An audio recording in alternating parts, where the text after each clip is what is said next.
کہ سر میں آپ سے پوچھتا ہوں کہ مفتاح اسماعیل اور شیخ عمران الحق کا کیا جرم ہے جنہیں میرے ساتھ قید کیا گیا؟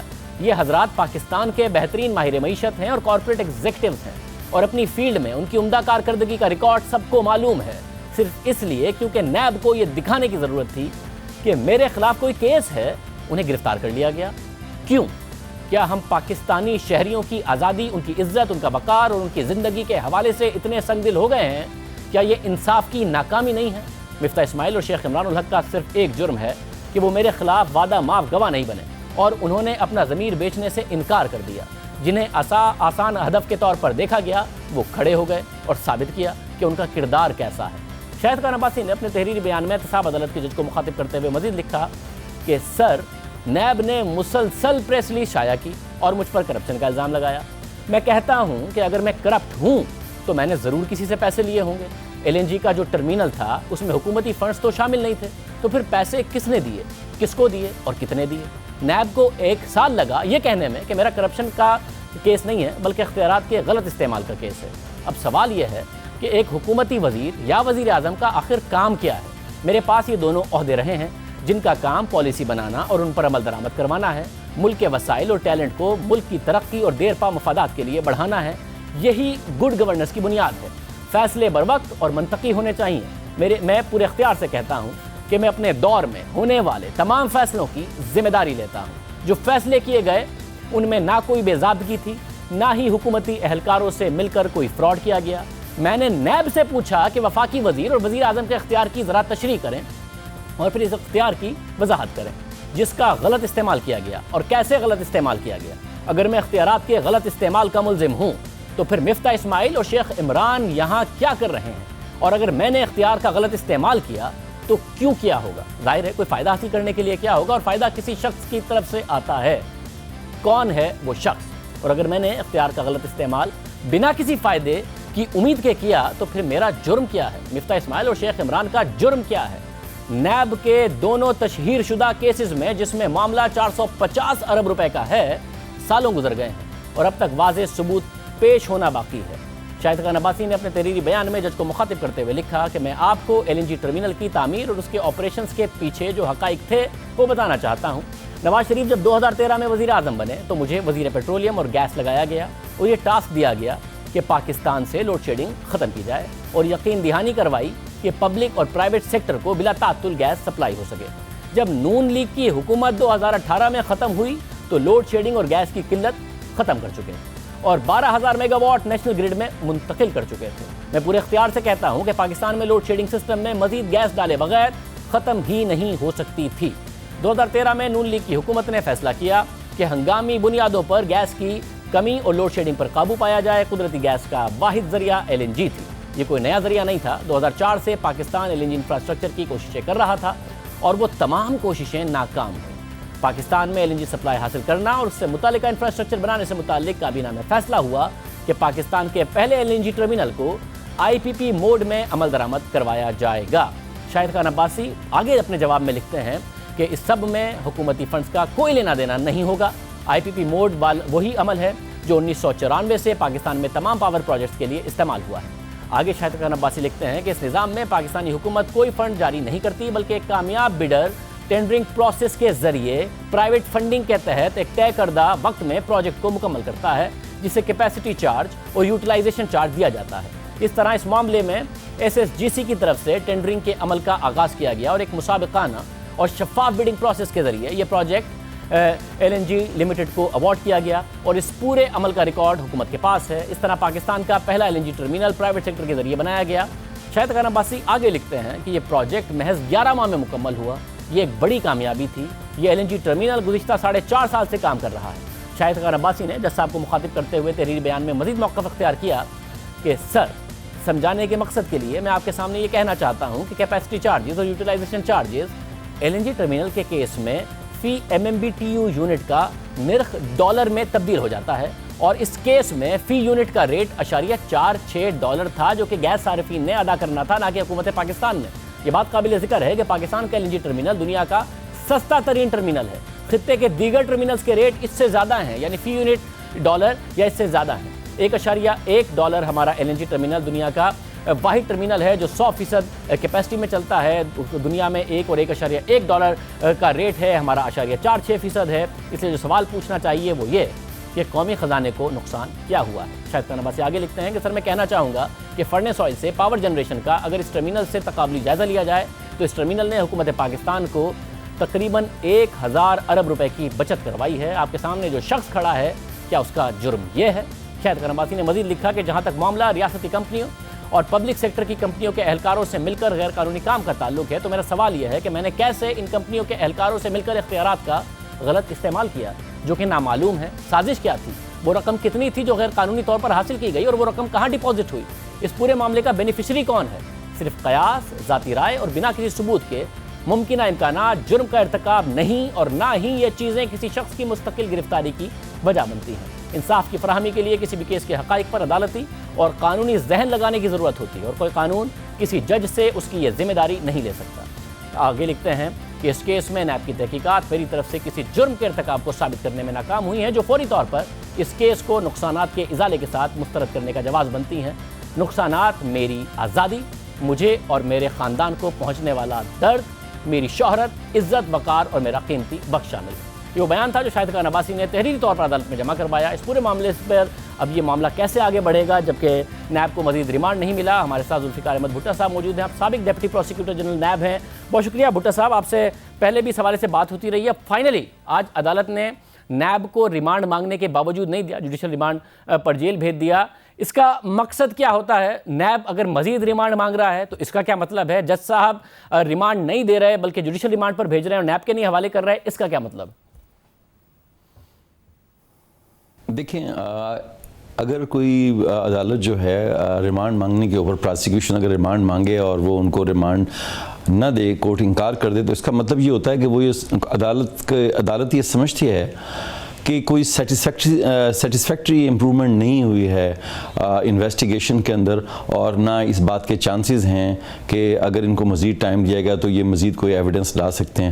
تو ایسی صورتحال کے اندر وہ ان کو جوڈیشل سیکشن 344 کا جو CRPC کا ہے اس کے تحت وہ اس کو جوڈیشل ریمانڈ پہ بھیج دیتے ہیں, اور اس کے بعد پروسیجر یہ ہوتا ہے کہ ہر کچھ دنوں کے بعد 14-15 دن نارمل, اس کے بعد ان کی ریٹس لگتی ہیں اور وہ کورٹ میں آتے ہیں.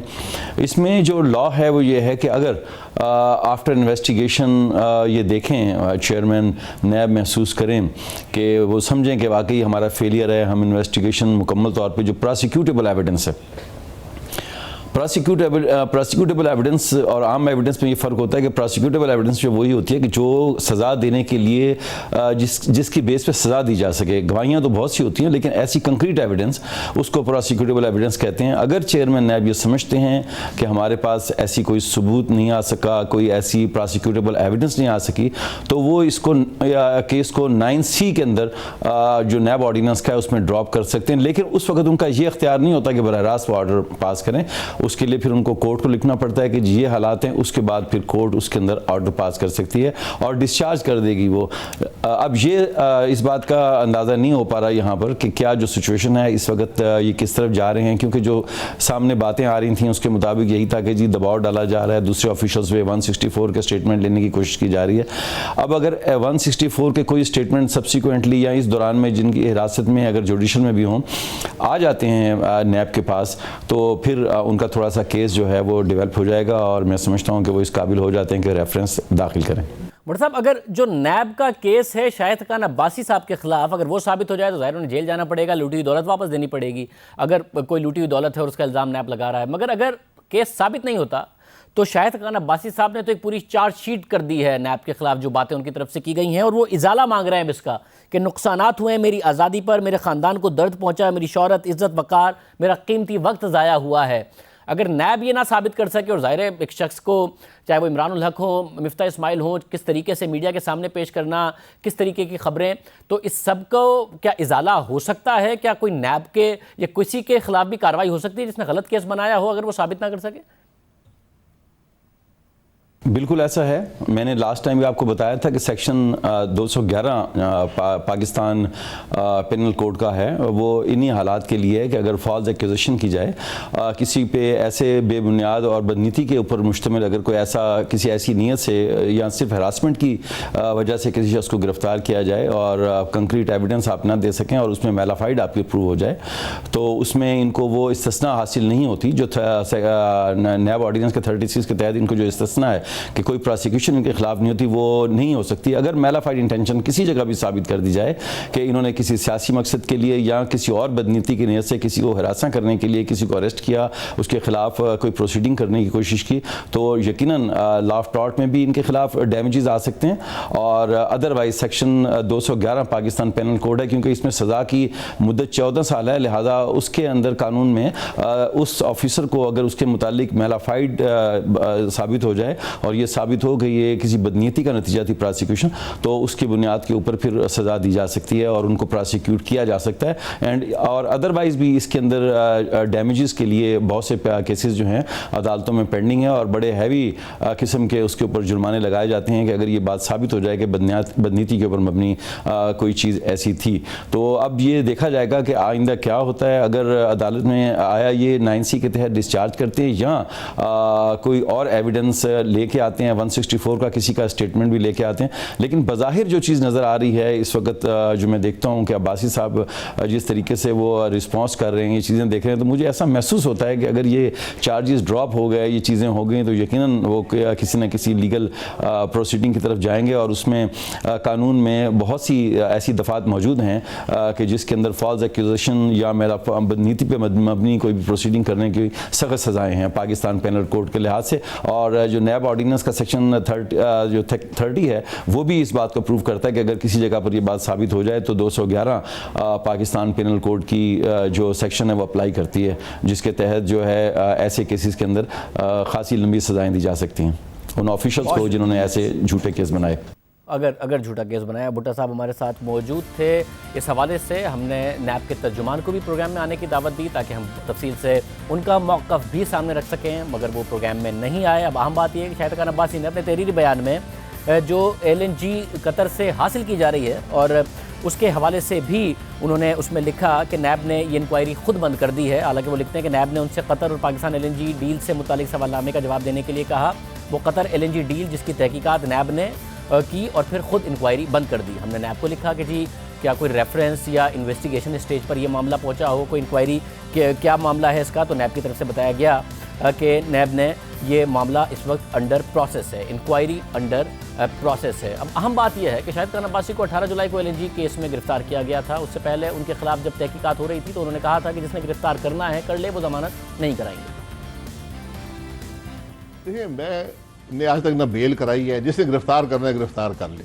میں پہلے بھی گرفتار رہا ہوں, پھر گرفتار ہو بیل کروانا آپ کا حق ہے, آپ کیوں نہیں اپنا میں کیوں حق میں نے جب کچھ کیا نہیں ہے میں کیوں بیل کراؤں. جس نے گرفتار کرنا ہے گرفتار کر لے. کوئی مجھے نہ خوف ہے ان چیزوں کا. جواب ہے جب پرویز مشرف کے دور میں آپ گرفتار ہوئے تھے اور کراچی کی جیل میں رہے تھے تو کرائی تھی نا بیل آپ؟ نہیں کرائی تھی, کبھی بیل نہیں کرائی. تو آپ رہا کس طرح ہوئے تھے؟ انہوں نے کہا آپ کا کیس ختم ہو گیا, انہوں نے کہا آپ جائیں گھر. اور اب 70 دن گزر گئے ہیں مگر اب تک انہوں نے ضمانت نہیں کروائی ہے. اس کے علاوہ جب شاہد خان عباسی کو گرفتار کیا گیا تو وزیر اعظم عمران خان نے 22 جولائی کو دورہ امریکہ کے دوران اپنے خطاب میں اس کا حوالہ بھی دیا. ان کا کہنا تھا کہ شاہد خان عباسی بار بار گرفتاری کی باتیں کر رہے تھے تو انہیں گرفتار کر کے جیل میں ڈال دیا. خاقان عباسی بار بار تقریریں کر رہے تھے کہ مجھے جیل میں ڈالو, اگر میں نے کچھ غلط کیا جیل میں ڈال دیا اب ہم نے اسے. بہرحال حکومت کا یہ دعویٰ بھی ہے کہ نیب ایک آزاد ادارہ ہے اور حکومتی دباؤ میں کام نہیں کرتا. پروگرام ایک بریک شامل کرتے ہیں, ایک اور اہم خبر اس پہ بات کریں گے بریک کے بعد.